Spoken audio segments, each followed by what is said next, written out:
Welcome to another edition of Tell Me How You're Mighty Infidelity Survival Stories with Tracy Shawn and me, Sarah Gorrell. And Tracy, we've got some stories today, haven't we? This is where we invite people to share some of the antics that their ex has got up to. And they are staggering. They are astonishing. It's kind of over. Should we start with Christina's story? Yes. They're shameless, unreliable, and gobsmackingly entitled. It's Fuckwit of the Week. Hi, Chump Lady. It's me, Christina, also known as Still Mad! Exclamation point. Gosh, I had emailed you about, right when your blog started. My ex-husband is the one who essentially wanted 4 wives after 21 years together. And I had sent you an email a long time ago, and, unfortunately, everything you said was correct. I wasn't ready to hear it at the time, but, yep, you were right. Anyway, of course, I would still remain wife number 1, and I would always be the love of his life, his soulmate, but as long as we could have extra people in our relationship, extra wives, or maybe we could possibly be a quad with the couple from up the street. They were friends of ours, but unknowingly, he was having an affair with the female counterpart of that couple. I had always wondered why we did so many things with this couple. We were always being invited to do things with them. I wasn't super close with them, but apparently they were close with us. So anyway, that would be my example of Fuckwit of the Week. Oh, that's a fuckwit! Wow. So this is a very common story that comes up on Chump Lady a lot. It's the whole let's open the marriage, but the chump is the last person to get the memo that the marriage was already open and you didn't know about it. Yeah. Did you have that happen to you? I didn't have that much like honesty. I never had an invitation for an open marriage, but it's just the whole idea that, involving friends, involving ooh. And presented as if it's, just some lovely open. And this is a discussion you hear quite a lot, isn't it? It's if people are open about affairs and they're honest and they give you the opportunity for an open marriage, then that's all fine. No, it's not, because well, first of all, what's usually happened is like what happened to this woman, which is that, no, he was already having an affair and either it was going to come out or, I don't know. There's some reason now you're being invited. But it was already happening. He already made a unilateral decision to do it, which is not polyamory. This is coercion, you did not agree to this. You were in what you thought was a monogamous, agreed upon relationship. And so this is a common problem I have. People think that cheating is a monogamy problem. Oh, if we just, opened our relationships and we were looser about things and not so judgy and, monogamy is unnatural and all this kind of stuff. But it's not a monogamy problem. It's a character problem, because polyamorous can get cheated on too. If you're a polyamorous, if, Christina, if she agreed to this, there would have to be ground rules, right? Like, who's an acceptable partner and what are we doing for STD protection and how much time are we going to spend on extracurriculars? And there would all be ground rules. And what a cheater does is unilaterally change the terms of the agreement to benefit themselves. And that can happen in whatever arrangement you come up with. So this guy is just dishonest, and that's the problem. So whether he wants a quad or a dodecahedron or whatever the hell he wants, he's not an honest broker, so dump him.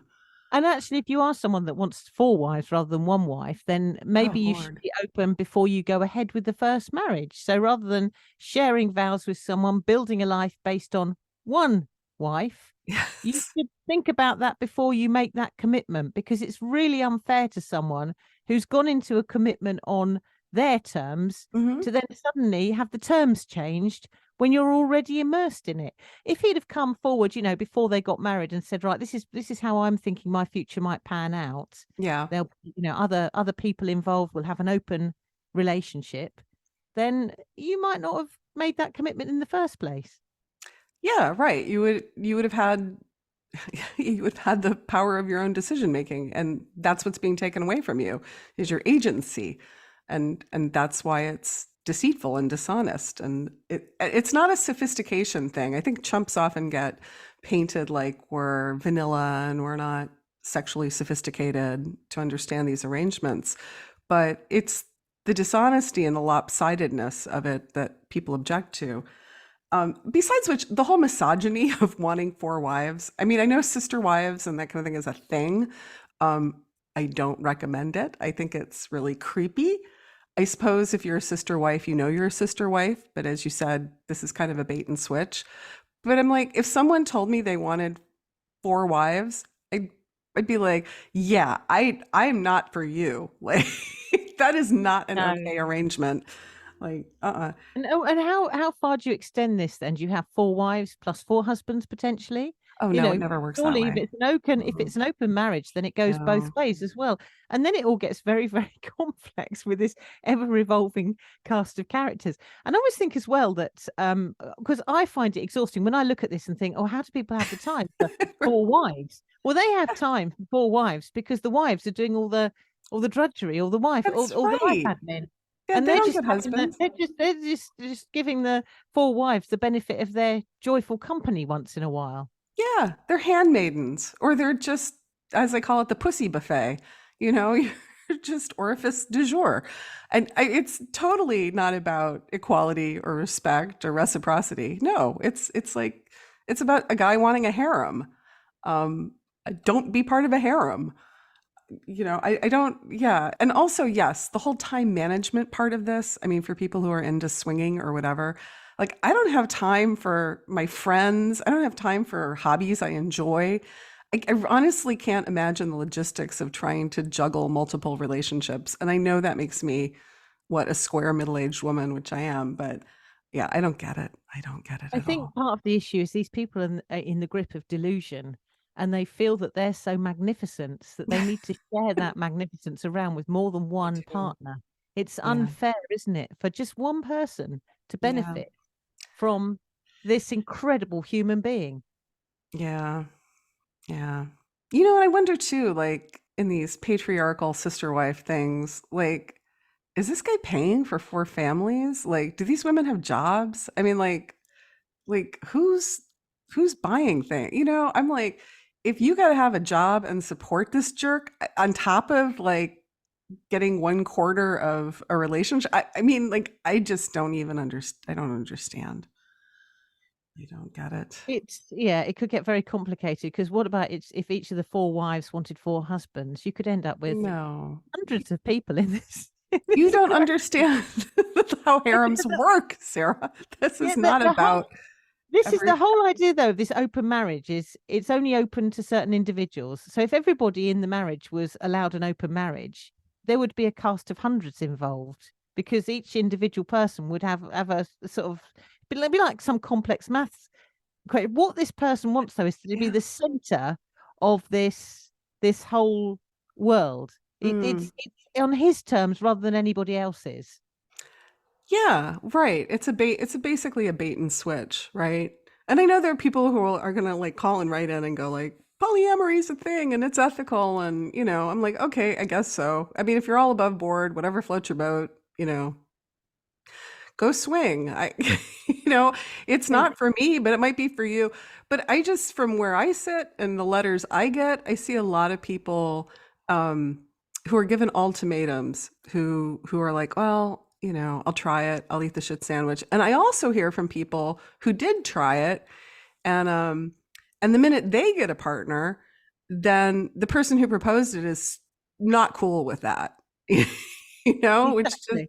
yeah. Exactly. It's exactly the same as the way affairs work. It's completely on their terms. It's not on your terms. It's just something that you're coerced into to be part of this weird dynamic that you never Yeah. signed up for. Yeah, I don't know. And to me, it's like, I don't, there seems to be like a fear of intimacy, like a hedging your bets kind of thing. I just, for this woman who left us a message, I mean, she was all in, you know? And so now it's like, oh no, you can be one of a cast of, you know, competing pick-me dancers.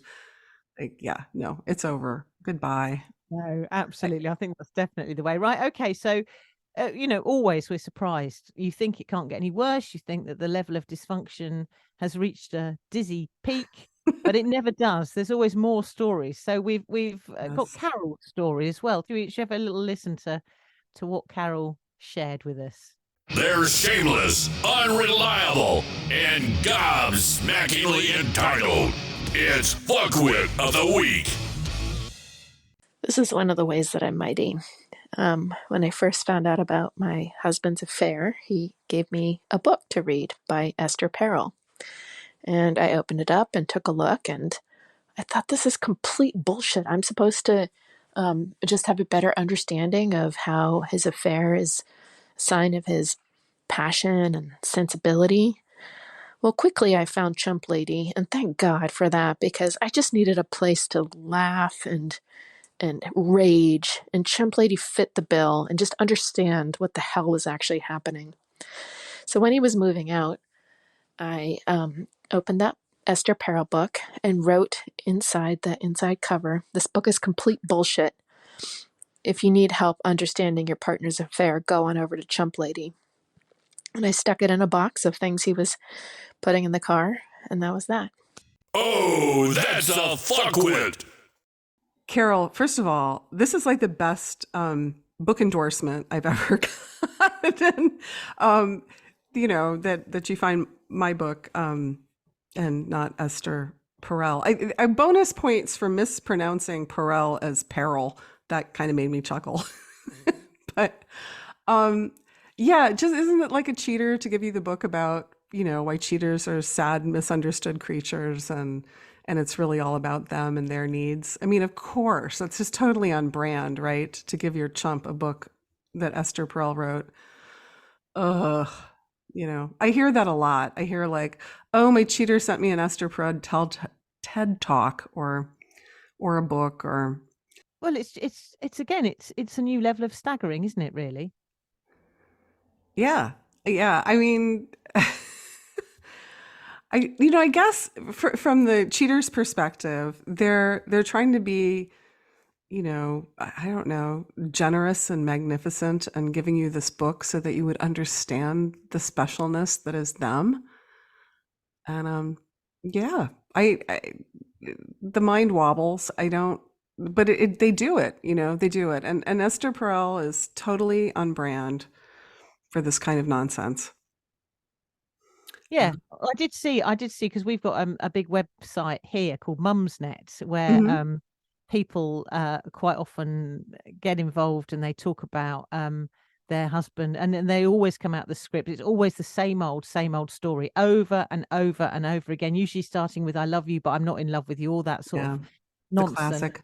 The one I was reading was a woman who'd spent 2 years um in counseling, trying to get over the affair, and then she discovers that her husband had been in touch with the affair partner, and obviously this had been ongoing for quite some time. Mm. And the immediate advice that came up, which made me feel very proud of you, was go on to Chump Lady's site. Aw. This is the script. This is what's going on. So the word is beginning to get out there, where rather than Oh. dispatching this advice to people, that your message is beginning to get louder and louder. Well, I hope so. Esther Perel is like the arch nemesis of the blog. And she's got a hell of a publicity machine. My God, that woman can market herself for someone who has I love to point this out, a 1-year degree from a third-rate teacher's college in art therapy. She's not a psychologist. She doesn't have a PhD, but she's got a hell of a lot of hustle. I'll give her that. But what she's preaching is really retrograde bullshit. I mean, it's stand by your man. It's, let them, entitlement is natural. You're a bitter bunny. Quit complaining. eat the shit sandwich. Divorce is the terrible thing. Screwing around on each other, not so much. She clearly doesn't see infidelity as abuse. Although now she has scrubbed her earlier infidelity articles off the internet, but the Wayback Machine remembers. You can still find them, folks. And now she's rebranded herself as a trauma specialist. But as Carol rightly pointed out, it's bullshit. You read this stuff and you think, why? First of all, why should a chump have to untangle the skein of a cheater? Like, why should we be invested in why they abused us? That right there is fundamentally wrong. No, I don't. If somebody mugs me, I really don't care about their motivation. I've been mugged, right? And so it's really insulting that chumps are called upon to be part of this work, this counseling. I think Diane Strickland pointed it out really well, really succinctly, which is that therapists often confuse conflict with abuse. Like they can't seem to distinguish these things. And I think Esther Perel is a prime example of that. She makes me crazy. And it's awful as well. I mean, this really highlights the danger of some of this advice in that these people then read it themselves and they use it as justification for their own shoddy behavior. Yeah. Well, that's why it's written. I mean, I call it the cookie diet, right? You know why it's popular? Because there's cheaters out there, the people who want to, feel splendid for their bad behavior. And she's selling them the cookie diet. She's like, yeah, you can eat cookies and lose weight. I mean, she's telling you, you can cheat and your marriage is stronger for it. I mean, it's complete nonsense if you boil it down, right? Which I don't know why there's a lack of critical thinking when it comes to Esther Perel, because her arguments are so nuts, but that's what it is, and it's the reconciliation industrial complex. That is the thing, that abuse will make your marriage stronger. And it doesn't. It destroys it. I think the advice, if anyone else tries this behavior to hand out this wise advice to you or these kind of books, is that you immediately hand back Tracy's book and say, no, this is the reality, actually. I'll read your book, you read this book. Yeah, I think there'd be a mutual book burning probably going on. I'm like, my feeling is, don't give anybody a book. Spend that money on your divorce lawyer. Like, no, don't buy your cheater a book. Like, it's not for them. And Esther Perel, it's not for you. I do notice. I love it when sometimes people write to you on your blog and they've read your advice and they're filled with righteous indignation because although they recognize their own behavior, they want to justify to you while they're a special kind of cheater and they don't fit into the rest of them, the people that you're talking about, and they almost plead to you to accept their special case. They do. That happens occasionally, and then I run their letters and they are pilloried and yeah. My numbers go up. And people, they're just like chumps. We do kind of like raw meat thrown at us on occasion. But yeah, they're they're oblivious, right? I mean, they're just kind of willfully. I don't know. I can't explain it. I get a lot of letters from other women, and occasionally from cheating men, but not as often. I don't know if they're not as invested in the pick-me dance. There's definitely a gendered element to this. Yeah. Anyway, well, right, I'm sorry. So finally, I mean, again, this is something that all these stories I kind of recognize as reflected in some of the stories that are written to you on the blog. So tell her, let's hear from the final one now. They're shameless, unreliable, and gobsmackingly entitled. It's Fuckwit of the Week. Hi, Tracy. Here's what my fuckwit did. He walked out on me and my 3 kids in June of 2021. I suspected an affair. He went no contact with me or my kids, but I found out where he was staying and I went and put a tracker on his car in the middle of the night. Within 2 days, I caught him with Schmoopy, who I had known for 3 years, and I recorded me catching them together when she dropped him off at his car where they had hidden it. I immediately shared the video with all of our friends, all of our family. He became so enraged that I had exposed him for what he was to everyone that we knew. He called me and threatened me with trying to get me to accept outrageous divorce terms, or he told me he would make sure that I never worked again in the state of Texas. He would take my realtor license away from me.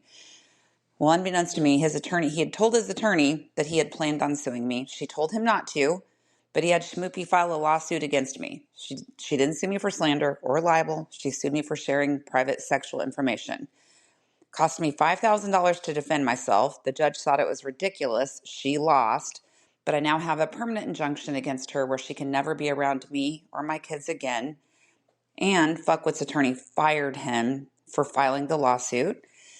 He's now moved in with her. Me and my kids have peace and happiness that we never had during our lifetime. So at the end of the day, we win, he loses. Thanks, Tracy. Oh, that's a fuckwit.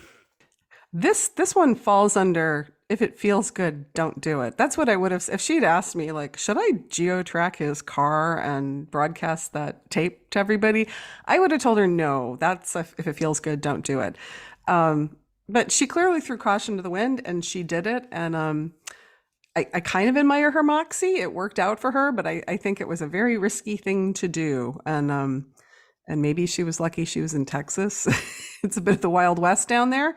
And it worked out. But I mean, I can hear people saying, like, well, why shouldn't you broadcast it? That's what they were doing, you know?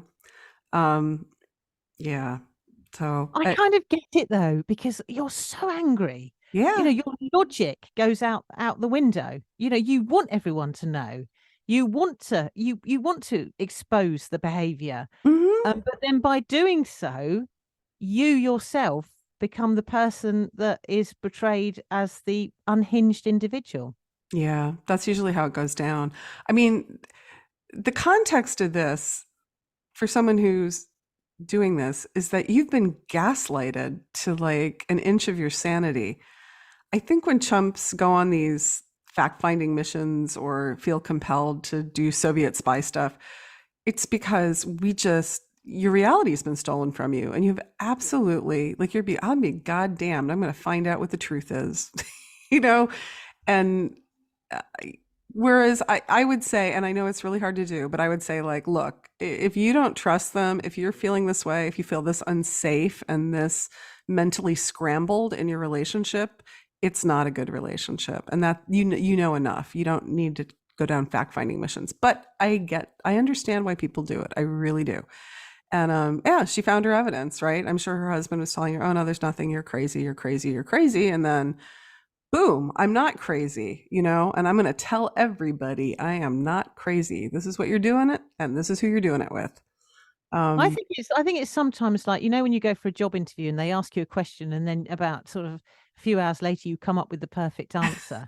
I think sometimes when your partner has had an affair and you're kind of navigating your way around to how to deal with it, it's not until years later or months later, or when you've got a bit of the benefit of looking back and hindsight, that you can actually think about what the logical and best way to deal with it actually is. So I still fantasize about when I found out my husband was having an affair, and he told me that he was going on a boys' weekend away. Oh. And I found out that he wasn't going to a boys' weekend away. He was going to the wedding of his affair partner's sister. Oh, Which yes. I just found staggering, that two people embroiled in cheating would be standing in a wedding, watching people exchange their vows, knowing full well that they're in the midst of breaking vows.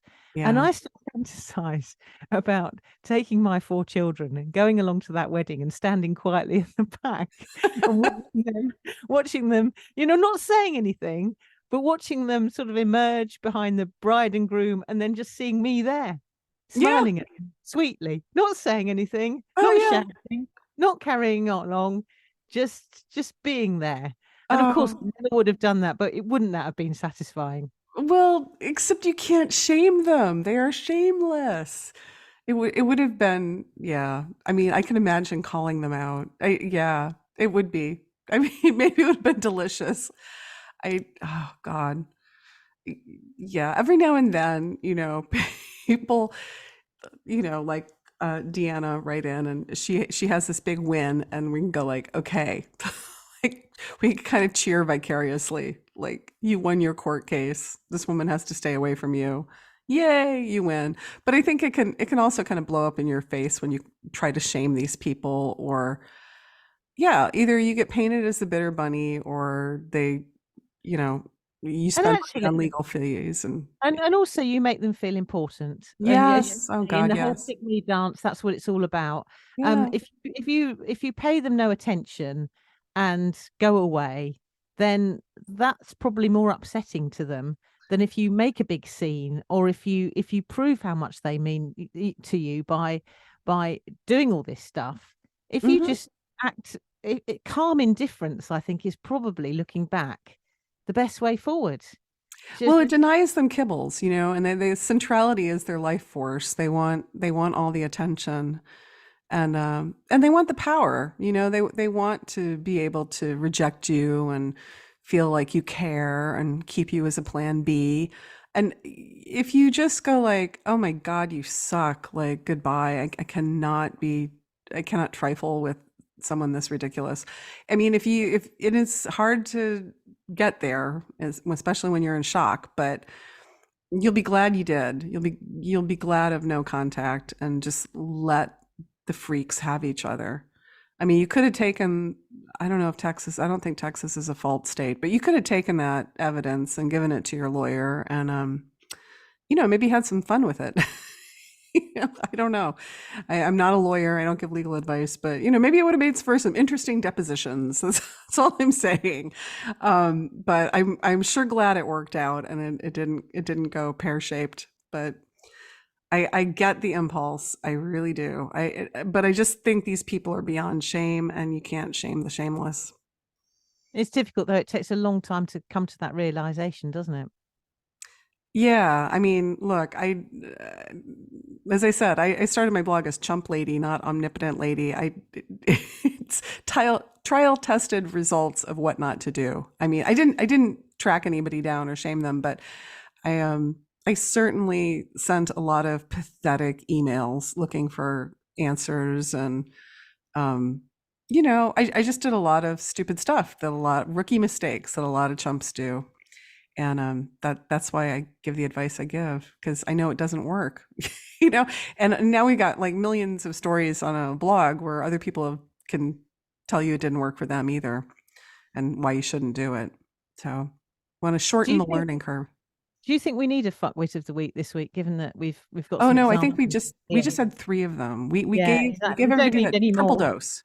No, we don't need any more. But what we do want, because we're in November now, we're sort of heading up to the festive period, and I often think this kind of behavior ramps up. Give them a little bit of opportunity to get romantic by the Christmas Yeah. tree, or so I think we do need to do a Christmas special of festive frolics and antics. Holiday fuckwit stories. We want your submissions. So if you want to leave us a voice message, you can do that at either chumplady.com/mighty, or you can go to our website, tellmehowyourmighty.com, and there's a place there to leave us a voicemail too. But yeah, tell us your stories. I mean, Sarah, you had the fuckwit with 2 Christmases. Um, my story, my Christmas story, just to preview, if we're collecting them, is mine disappeared on Christmas Eve. I had 2 D days at that point.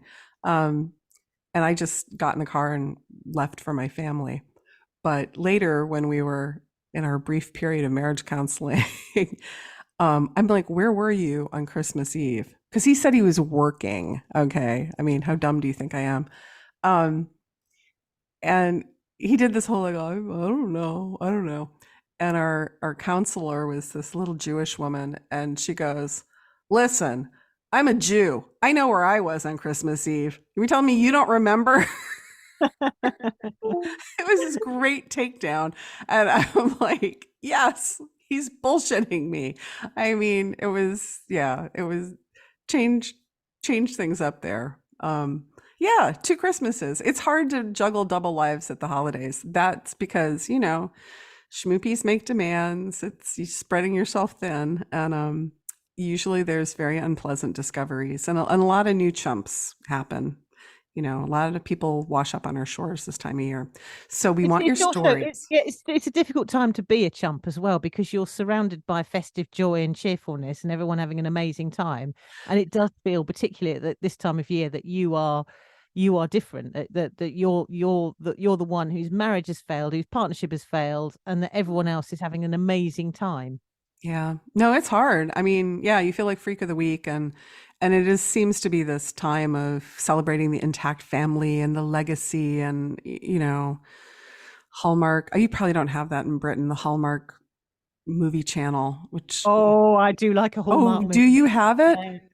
Is Yeah, that we something do. you have in England? Oh We my. do, yes. Oh, okay. Well, then you know how ridiculous it all is. But yeah, I don't watch that. Like, I know I'm going to hear from the Hallmark fans, but yeah, it's always like, oh, she's this, you know, high flying career woman, but she's going to give it all up to be with a hunky man on the Christmas tree farm. You know, Well, there's just my favorite's A Castle for Christmas. I don't know if you've seen that one. no, I It haven't. goes off. Goes to Scotland. Surly individual who's in charge of the castle. Of course, they end up getting married and doing Scottish country dancing around the Christmas tree. I watched that over and over and over again. Oh, is there a happy ending? Does she tame the beast and get to live in a castle? Like, Yeah, she tames the beast. So they have joyful Christmas Scottish dancing. It all goes on from there.